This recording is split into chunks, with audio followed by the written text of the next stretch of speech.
Good evening students. आज class 8 आप लोग को एक चैप्टर लेकर के आए हैं साइंस में, ध्वनि।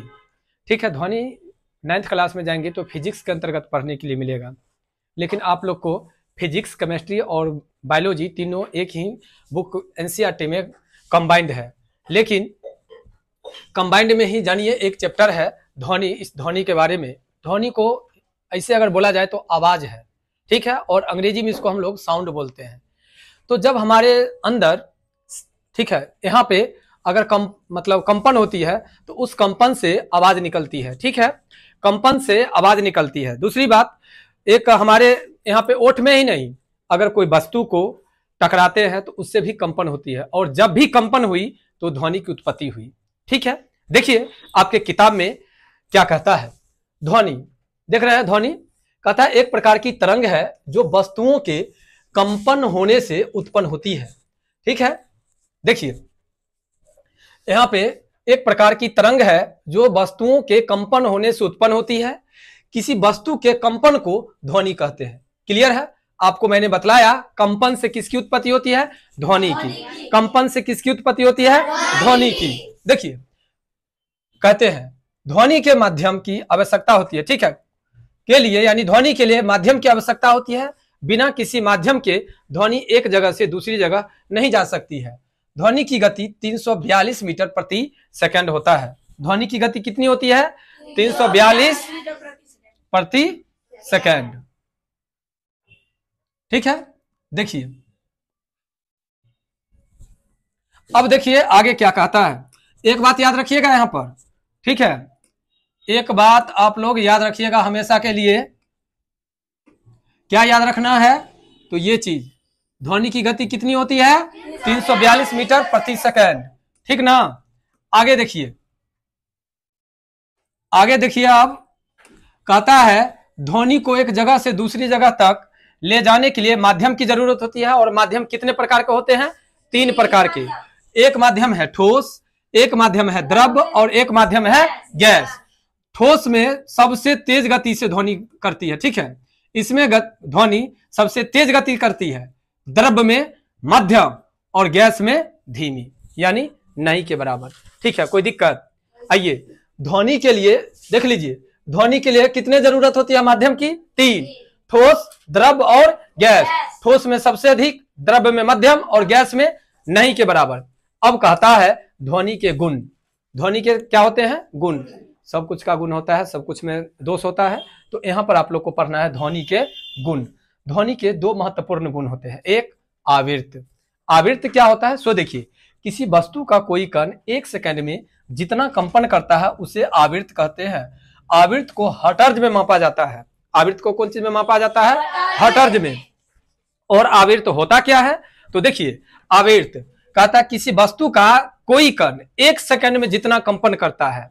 कोई वस्तु का कोई कण, कोई भी वस्तु का कोई कण 1 सेकंड में जितना कंपन करता है, उस कंपन को क्या कहते हैं? आवृत्ति कहते हैं। और आवृत्ति को मापने की इकाई को क्या कहते हैं? हर्ट्ज कहते हैं। हर्ट्ज को HZ से जानते हैं। किससे जानते हैं? HZ से जानते हैं। याद रहेगा? ठीक है, अब कहता है दूसरा, ध्वनि के 2 गुण था। एगो क्या देखे आप लोग? आवृत्त, और दूसरा है आयाम। कंपन करते कण के अधिकतम विस्थापन को आयाम कहते हैं। कंपन करते कण के अधिकतम विस्थापन को क्या कहते हैं? आयाम कहते हैं। यानी ध्वनि के 2 गुण में पहला है आवृत्त और दूसरा है आयाम। पहला है आवृत्त और दूसरा है आयाम। आवृत्त को मापने की इकाई को हर्ट्ज कहते हैं। देखिए 3 क्वेश्चन बन गया ना। एक, आपको अगर क्वेश्चन पूछा जाए आवृत्त को किसमें मापते हैं तो हर्ट्ज में। आवृत्त को किसमें मापते हैं? हर्ट्ज में। आवृत्त को किसमें मापते हैं? हर्ट्ज में। यहां जाओ, ध्वनि के कितने गुण होते हैं? 2। कौन कौन? आवृत्त और व्यायाम। याद रहेगा? आयाम। क्या रहेगा? आयाम। कोई दिक्कत? अब देखिए लक्षण। लक्षण मतलब समझते हैं ना? लक्षण तो समझते हैं, कर लक्षण खराब है, ये चीज तो समझ रहे हैं ना? देखिए ध्वनि के लक्षण, ध्वनि के क्या क्या लक्षण है? सो कहता है ध्वनि के निम्नलिखित लक्षण है। एक, पहला तीव्रता, दूसरा आयाम। पहले जानिए तीव्रता, उसके बाद जानेंगे हम लोग आयाम के बारे में। तीव्रता से ध्वनि के मंद या प्रबल होने का पता चलता है। तीव्रता से ध्वनि के मंद या प्रबल होने का पता चलता है। ध्वनि मंद भी होता है जो धीरे धीरे बोला जाता है, और प्रबल भी होता है जो कि जोर से बोला जाता है। समझ रहे हैं। उसके बाद कहता है ध्वनि आयाम ज्यादा होती है तो ध्वनि की तीव्रता भी ज्यादा होती है। ध्वनि की तीव्रता कम होती है तो उसका मंद होता है, और तीव्रता को डेसिबल में मापा जाता है। ध्वनि की तीव्रता को किस में मापा जाता है? डेसिबल में। ध्वनि की तीव्रता को किस में मापा जाता है? याद रहेगा। दूसरा है आयाम। कंपन करते कण के अधिकतम विस्थापन को आयाम कहते हैं। कंपन करते कण के अधिकतम विस्थापन को आयाम कहते हैं। देख लिया, लक्षण भी और गुण भी मिला जुला करके सेम है। लक्षण भी और गुण भी दोनों मिला जुला करके क्या है? सेम है। यहां तक में कोई आदमी को कोई दिक्कत? अब आगे देखो, अब आगे देखो, ठीक है। अब आगे क्या कहता है सो? ध्वनि के लक्षण में, ध्वनि के निम्नलिखित लक्षण है। वो तीव्रता हो गया है, तीव्रता तो ऊपर में पढ़ा है। तारत्व जानो। तारत्व से ध्वनि के मोटे भारी होने का पता चलता है। ध्वनि की आवृत्ति बढ़ती है तो ध्वनि पतली हो जाती है। आवृत्ति बढ़ाया जाता है। आवृत्ति मतलब समझते हैं ना, सेकंड। अगर वो बढ़ता है तो क्या हो जाता है? ये पतली हो जाती है। जैसे महिला की आवाज, ध्वनि की आवृत्ति घटती है तो ध्वनि भारी हो जाता है। याद रहेगा आप लोग को। आगे पुरुष, जैसे पुरुष की आवाज, महिला की आवाज और पुरुष की आवाज दोनों में।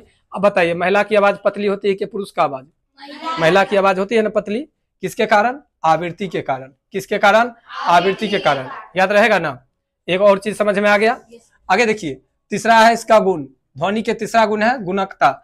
एक समान तीव्रता और एक समान तारत्व की ध्वनियों में आए अंतर को कहते हैं। महिलाओं की ध्वनि का तारत्व एक समान होती है लेकिन उसकी ध्वनि की गुणता अलग अलग होती है। पुरुषों की ध्वनि की तीव्रता एक समान होती है लेकिन उसकी ध्वनियों की गुणवत्ता भी अलग अलग होती है। मर्द में भी, जैसे मान लो अभी हम हैं, हमारी आवाज, तुम लोग भी इसमें लड़का हो, तुम लोगों का आवाज, तुम्हारे पापा का आवाज में क्या अंतर होगा ना। उसी प्रकार से लड़की में ढेर सारे लड़की हैं, लड़की में कुछ औरतें हैं। क्या सब औरत का एक समान आवाज है? क्या नहीं ना, सबका अलग अलग होता है। आगे देखिए, ध्वनि के प्रकार। ध्वनि जो हम लोग सुनते हैं उसके प्रकार होते हैं, ठीक है। तो पहला दिया है श्रव्य तरंग। श्रव्य तरंग क्या होता है? देखो, इस ध्वनि तरंगों को मनुष्य सुन सकता है। श्रव्य तरंग, ध्वनि जो होती है, ध्वनि में सुनने की प्रवृत्ति होती है, सबका अपना अपना। एक है श्रव्य तरंग है। इस ध्वनि तरंग को केवल मनुष्य सुन सकता है। इस तरंगों की आवृत्ति 20 HZ से लेकर के 20,000 HZ तक, यानी 20 हर्ट्ज से लेकर के 20,000 हर्ट्ज के बीच होता है। समझ गए? कौन? मनुष्य की सुनने की प्रवृत्ति। हम लोग जो सुनते हैं आवाज को, उस आवाज को सुनने की प्रवृत्ति होती है 20 HZ से 20,000 HZ के बीच, ठीक है। 20 HZ से लेकर के 20,000 HZ। HZ का मतलब हर्ट्ज, HZ का मतलब हर्ट्ज। दूसरा है अवश्रय। इन ध्वनि तरंगों को मनुष्य नहीं सुन सकता है। ये ध्वनि जो होता है इसको कौन कौन सुन सकता है? तो देखिए, गाय, हाथी आदि जानवर इन तरंगों को सुन सकते हैं। इन तरंगों की आवृत्ति जो होती है 20 हर्ट्ज से कम होता है। यही कारण है, देखना आदमी सब सुतल रहता है तो भैंसा की तरह सुतल रहता है, और गाय भैंस होता है अगर वहां से पास करते हल्का स्पर्श होता है और चट वो उठ जाता है। देखे हैं? इसमें से कोई आदमी का गाय भैंस है? तो जब गाय भैंस अगर आराम करते रहता है, जब पागुर करते रहता है, तो देखे होंगे आप लोग, जो अगर वहां बगल से पास करते हैं तो वो समझ जाता है, क्योंकि उसके सुनने की जो प्रवृत्ति होती है 20 HZ से, यानी 20 Z से, HZ से कम होता है, यानी 20 हर्ट्ज से कम होता है। याद रहेगा। अब एगो और है, लेकिन एगो के लिए तनिया ऊपर पहले बढ़ा देते हैं, तब तो आप लोग देखिएगा। देखिए, पराश्रय तरंग है। इस तरंगों को भी मनुष्य नहीं सुन सकता है। कुत्ता, बिल्ली, चमगादड़, डॉल्फिन, मछली, चूहे आदि जानवर इन तरंगों को सुन सकते हैं। इन तरंगों की आवृत्ति 20,000 HZ से अधिक होता है। अब तीन को कॉमन आप लोग समझ गए। एगो समझ लीजिएगा, 20 HZ से 20,000 HZ तक कौन सुनेगा? मनुष्य। क्लियर? 20 HZ से कम कौन सुनेगा? गाय भैंस। अब 20,000 HZ से ऊपर कौन सुनेगा? कुत्ता, बिल्ली, चमगादड़, डॉल्फिन, चूहे। कोई दिक्कत? ये तीन को हो गया। आगे देखिए, कहता है, ये देख रहे हैं ना, ये जो आयाम है ये इस टाइप का यही है। ये आपको कहां कहां देखने के लिए मिलता है? जब MP3 गाना सुनते हैं तखनी देखने के लिए मिलता है। याद है आप लोग को? तब चलिए आगे। कंपन का आयाम किस पर अब डिपेंड करता है? ये जो कंपन होता है, हारमोनियम देखे हैं? हारमोनियम अगर आप लोग नहीं देखे हैं तो क्या मतलब है, नहीं बतलाते हैं ना, उसी टाइप का। घर आर में देखते होंगे गाना वाना बजते रहता है, तो ऊपर अगर ऐसे करके हाथ रखते हैं तो कंपन करता है, थरथराता है ना। तो उसके कितने प्रकार हैं, तो एगो है दोलन गति, एगो कौन है, दोलन गति, एक है आवर्त गति, एक है स्वर ध्वनि। आप पहले जानिए दोलन गति। कहता है किसी वस्तु का बार बार इधर उधर गति करना कंपन गति, कंपन कहलाता है, और इसी को दोलन गति कहते हैं। दोलन गति कैसे, ऐसे मान लीजिए यहाँ पर झूला लगा हुआ है, तो इस टाइप से, फिर ये यहाँ आएगा, फिर ये यहाँ आएगा, दोलन करते रहता है। झूला देखे हो ना, झूला क्या है, दोलन गति का एग्जाम्पल है। पेंडुलम दोलन गति का एग्जाम्पल है। अब कहता है आवृत्ति, प्रति सेकंड होने वाले दोलनों की संख्या को दोलन की आवृत्ति कहते हैं। आवृत्ति को किसमें मापा जाता है, हर्ट्ज में। ऊपर में आप लोग को बतलाया गया था। ध्वनि, स्वर ध्वनि, वाद्य यंत्रों की ध्वनि का आनंद लेते हैं, सितार, तबला, हारमोनियम, बांसुरी इत्यादि। ठीक है, ये आपको स्वर ध्वनि, इससे मजा आता है। ठीक है, गाना सुनने में। एगो दोगो ऐसा आदमी होता है जेकर आवाज रहता है पूरे एकदम बाकल वाला, ठीक है, तो वो गाता है तो मजा नहीं आता है। कल आप लोग, हाँ कल आप लोग गाना याद करके लाइएगा। कल की परसों शनिवार है ना, एगो गाना सब आदमी याद करके लाइएगा। हाँ अच्छा, अभी चुप रहिए। देखिए, अब ध्वनि तो अच्छा भी लगता है, तो ध्वनि में कुछ प्रदूषण भी होता है। अब कौन कौन ध्वनि प्रदूषण होता है, सो देखिए। वातावरण में अत्यधिक या अवांछित ध्वनियों को ध्वनि प्रदूषण कहते हैं। ध्वनि प्रदूषण किसी भी प्रकार के अनुपयोगी ध्वनि को कहते हैं जिससे मानव और जीव जंतु को परेशानी होती है। इसमें यातायात के दौरान उत्पन्न होने वाली शोर मुख्य कारण है। जनसंख्या और विकास के साथ ही यातायात और वाहनों की संख्या में भी वृद्धि होती है, जिसके कारण यातायात के दौरान होने वाले ध्वनि प्रदूषण भी बढ़ने लगे हैं। इसके अलावा देखिए, वाहनों की ध्वनियां, फटाकों का फटना, लाउड स्पीकर इत्यादि। ऐसे क्या कसम खाइएगा आप लोग, क्या कसम खाइएगा, फटक्का नहीं छोड़ना है, याद रहेगा ना। फटाका से ध्वनि प्रदूषण होती है, फटाका से ध्वनि प्रदूषण होती है, तो आप लोग को ध्वनि प्रदूषण नहीं करना है। फटाका से ध्वनि प्रदूषण नहीं करना है, फटाका छोड़ना ही नहीं है।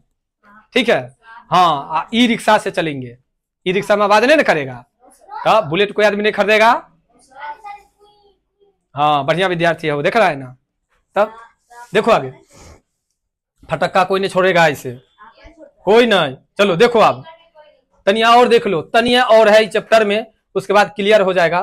ठीक है, हानि, ध्वनि प्रदूषण के हानि क्या होते हैं, सो देखो।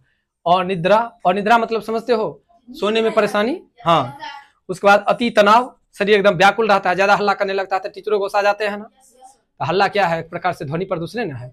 उसके बाद चिंता भी होने लगता है।